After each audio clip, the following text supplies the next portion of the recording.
មុននឹងឈានចូលទៅកាន់វីដេអូសូមជម្រាបសួរប្រិយមិត្តទាំងអស់គ្នាដូចជាសពមួយដងហើយមុននឹងឈានចូលទៅកាន់វីដេអូសូមពុកម៉ែបងប្អូនកុំភ្លេចជួយចុច Like Subscribe ហើយនឹងដាក់សញ្ញារូបកណ្ដឹងដើម្បីទទួលបាននូវតម្រុយឆ្នោតអាវងថ្មីឆ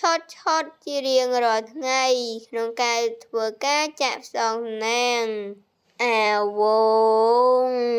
សុំលេខត្រូវអូតងកៅអាវងសុំលេខត្រូវ6 5 9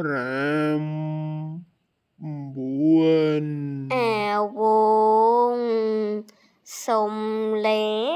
ខត្រូវ46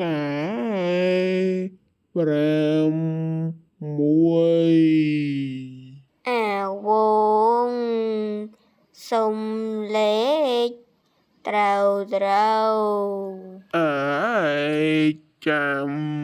ឆ្លើយប្រាប់ម្ដងទៀត